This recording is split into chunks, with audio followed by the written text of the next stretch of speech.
Hello everyone. हम सब जानते हैं कि एक अटैकर के लिए ये कभी पॉसिबल नहीं होता कि वो नेटवर्क की मल्टीपल आईपीस को एक साथ स्कैन कर पाए या ओपन पोर्ट्स आइडेंटिफाई कर पाए। तो जब भी आपको ऑर्गेनाइजेशन में नेटवर्क को स्कैन करना है तो आप स्क्रिप्ट का यूज़ कर सकते हो। So let's understand how we can use loops and function.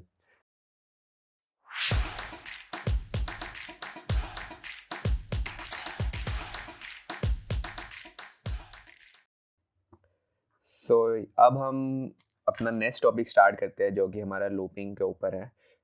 यहाँ पे मैं कमेंट में लिख देता हूँ फॉर लूप, ताकि जब हम आपको सोर्स कोड भी नीचे डिस्क्रिप्शन में या गिटहब पे दे तो आपको आइडिया रहेगा कि कौन सा टॉपिक हमने कब कब कवर किया।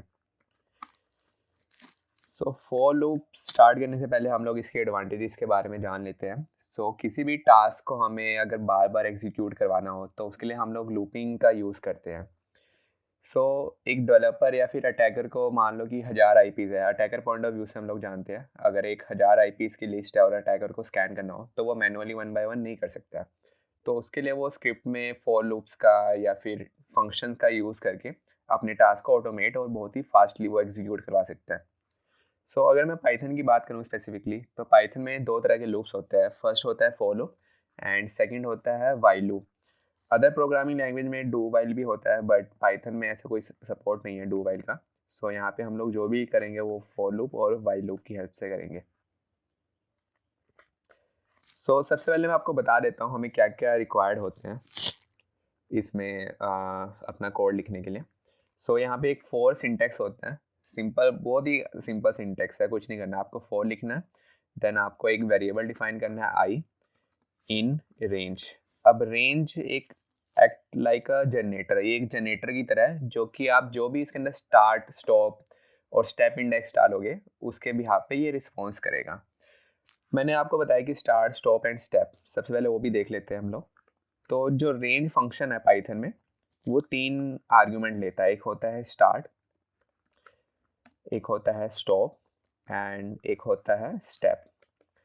स्टार्ट मीन्स कि कहाँ से वो वैल्यू जनरेट करना स्टार्ट करेगा, स्टॉप मीन्स कहाँ तक वो वैल्यू जनरेट करेगा एंड स्टेप मीन्स ये ऑप्शनल होता है आपके ऊपर, अगर आपको यूज़ करना है तो आप यूज़ कर सकते हो वरना आप इसको लीव कर सकते हो। स्टेप मतलब कि मान लो कि मैंने 1 to 10 लिखा है, स्टार्ट मेरा 1 से लेकर स्टॉप मेरा 10 तक है।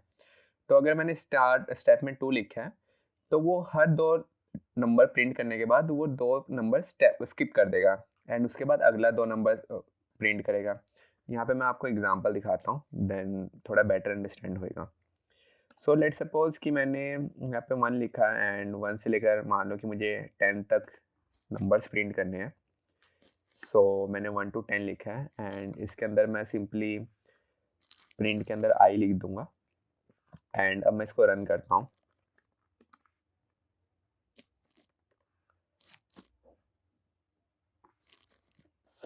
यहाँ पे मैंने फाइल सेव कर ली अपनी। तो यहाँ पे मेरा 1 से लेकर 9 तक प्रिंट हो गया है। 9 तक इसलिए प्रिंट हुआ है क्योंकि ये हमेशा लूप n-1 तक चलता है। देखो, कोई भी प्रोग्रामिंग लैंग्वेज हो वो हमेशा 0 से स्टार्ट होती है, 0 से n-1। अगर मुझे 10 तक प्रिंट करना है नंबर तो मैं यहाँ पे या तो 0 लिखूँ, ठीक है, 0 से लेकर 10 तक। एक काम करते हैं, यहाँ पे VS कोड में एक फीचर होता है ऑटो सेव का, वो हम ओपन कर लेते हैं। तो बार बार कंट्रोल एस नहीं प्रेस करना पड़ेगा हमें। यहाँ पे इसने 0 से लेकर 9 तक प्रिंट कर दिया जो कि 10 नंबर है। अगर मुझे 1 to 10 ही प्रिंट करना है तो मैं यहाँ पे 11 लिखूंगा एंड 0 की जगह मैं लिखूंगा 1। अब मेरा 1 to 10 प्रिंट हो गया। तो इसमें तो मैंने पहला जो आर्गुमेंट दिया वो तो स्टार्ट दिया, सेकंड वाला स्टॉप दिया। अगर मान लो कि मुझे हर सेकंड नंबर के बाद जैसे कि 2 नंबर प्रिंट हुए एंड देन तीसरे को मैंने स्किप करवाना है तो मैं यहाँ पे स्टेप लिखूंगा, जो कि मान लो कि मैंने यहाँ पे 2 लिखा है।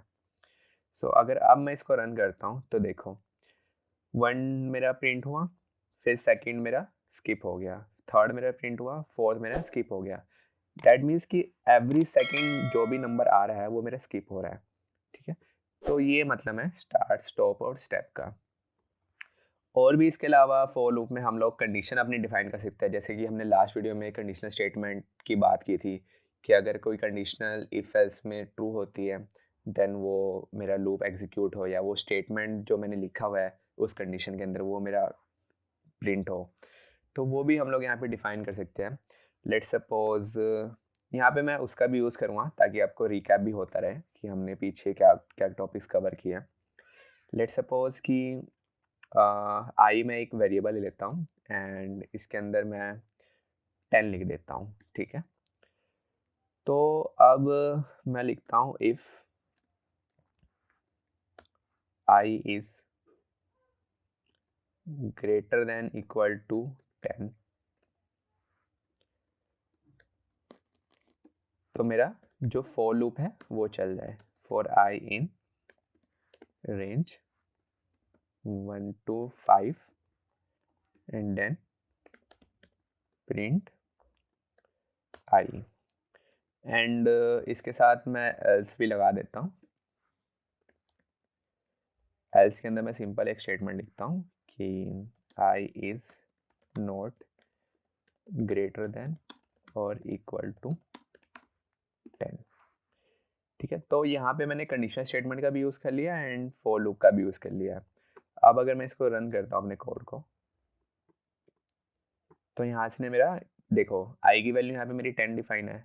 जो इफ़ में गया, इफ़ ने इसने कंडीशन चेक की कि आई क्या मेरा ग्रेटर देन इक्वल टू 10 है, जो कि मेरा है 10 के इक्वल, तो इसने ये फॉर लूप का एग्जीक्यूट किया जिसमें मैंने लिखा था कि वो 1 से लेकर 5 तक वैल्यू जनरेट कर दे, तो उसने 1 to 4 वैल्यू यहाँ पे दे दिया। अब अगर मान लो कि मैं यहाँ पे 1 लिख देता हूँ, तो इस केस में मेरा एल्स वाला कंडीशन चलेगी, देखो, क्योंकि आई की वैल्यू मेरी ना ही इक्वल टू और ना ही ग्रेटर देन इक्वल टू 10 है, ठीक है। सो ये एक छोटा सा एग्जांपल था। अब फॉर लूप के अलावा एक और लूप होता है पाइथन में जो कि हम वाइल लूप जिसको हम बोलते हैं। सो वाइल लूप का भी सेम ही कंसेप्ट है, उसमें भी एक कंडीशन जाती है और जब तक वो ट्रू होता है तब तक वाइल लूप चलेगा, अदरवाइज वो ब्रेक हो जाता है। सो यहाँ पे मैं आई की वैल्यू 5 ले लेता हूँ, ठीक है, और यहाँ पे वाइल लिखता हूँ। एक वाइल सिंपल एक कीवर्ड है, वाइल आप लिखो एंड इसके अंदर अपनी स्टेटमेंट डिफाइन कर लो, मतलब कंडीशन डिफाइन कर लो जैसे आपने इफ एल्स में किया, ठीक है। अगर आई मेरा लेस देन इक्वल टू 5 रहता है तो यहाँ पे प्रिंट हो जाएगा मेरा आई। और एक चीज़ और याद रखना, अगर मान लो कि मैं ऐसे ही अपना कोड एग्जीक्यूट करता हूँ तो ये मेरा कभी भी टर्मिनेट नहीं होएगा जो मेरा कोड चल रहा है, ठीक है। और इसकी वजह से मेमोरी क्रैश और ये सब प्रॉब्लम भी आ सकती है, क्योंकि यहाँ पे मैंने कोई ऐसी कंडीशन नहीं लिखी है कि वो मेरा ये वाइल लूप को ब्रेक कर दे, ठीक है। मैं आपको एग्जांपल दिखाता हूँ। ये देखो, अब ये मेरा क्या है, ये प्रिंट करते ही जा रहा है, करते ही जा रहा है, ठीक है, क्योंकि इसमें हमने कोई ब्रेक पॉइंट नहीं डाला है। तो अगर मुझे कंडीशन को एग्जीक्यूट करवाना है, लूप को ब्रेक करना है, तो यहाँ पे मैं आई लिखूँगा, आई प्लस इक्वल टू 1। अब क्या है कि फर्स्ट टाइम लूप पहले इसने कंडीशन चेक करी क्या मेरा आई लेस देन इक्वल टू 5 है, ठीक है, नहीं है तो वो प्रिंट कर देगा 1 को। अब उसके बाद उसने एक वैल्यू आई की इंक्रीमेंट कर दी 1 से, फिर वो दोबारा चेक करेगा क्या मेरा 2 लेस देन इक्वल टू 5 है, नहीं है, तो वो प्रिंट करेगा एंड देन वो 3 पे आ जाएगा। तो ऐसे ये जब तक ये 5 के इक्वल नहीं हो जाता तब तक ये करता रहेगा ऐसे। तो ये देखो इसने मेरा 5 प्रिंट कर दिया, ठीक है।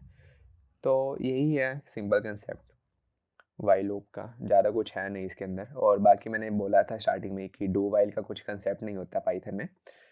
सो बस यही है फॉर लूप और वाइल लूप।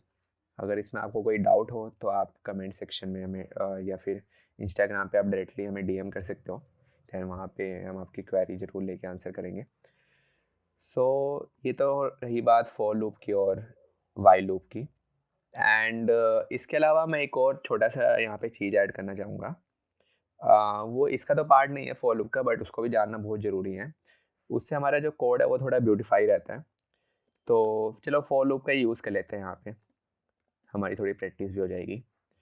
तो यहाँ पे 1 से लेकर 5 तक मैं ले लेता हूँ एंड इसके अंदर मैं लिखता हूँ प्रिंट। अब यहाँ पे मैं एक कीवर्ड का यूज़ करूँगा, एफ कीवर्ड का, ठीक है। मैं आपको बताता हूँ ये किस लिए यूज़ होता है। देखो जब भी हमें प्रिंट के अंदर कोई स्टेटमेंट प्रिंट करवानी हो तो हम कोड्स के अंदर वो स्टेटमेंट लिखते हैं, ठीक है। बट मान लो कि यहाँ पे लिखता हूँ द वैल्यू ऑफ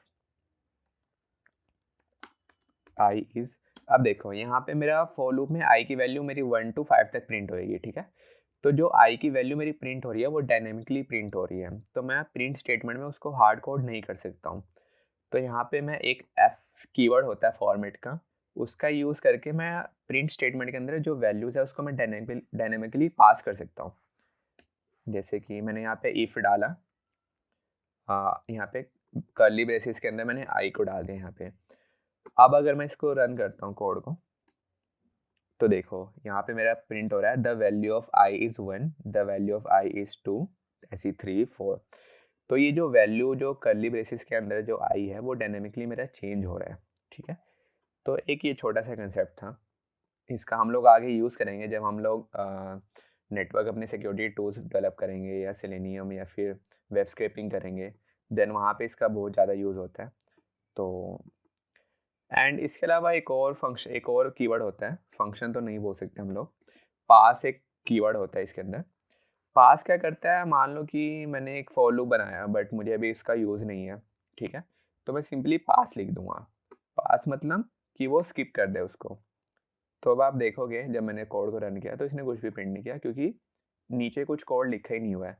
अगर मैं बिना पास लिखे हुए इसको रन करता हूँ तो ये मेरा मुझे एरर दे देगा, ये देखो इंडेंटेशन एरर, ठीक है, block after for statement on line number 28। तो एरर को, अब मान लो कि मैंने कोई फॉर लूप लिखा और मुझे इसका यूज़ नहीं करना है, तो मैं सिंपली पास कीवर्ड डाल के उस चीज़ को स्किप कर सकता हूँ, ठीक है। ये आप इफ एल्स में भी यूज़ कर सकते हो पास को। आप कोई फंक्शन अगर आप डिफाइन कर रहे हो आप उसमें भी यूज़ कर सकते हो, जो कि हम अभी आगे कवर करेंगे। एंड फॉर लूप में भी आप कर सकते हो। Thanks for watching.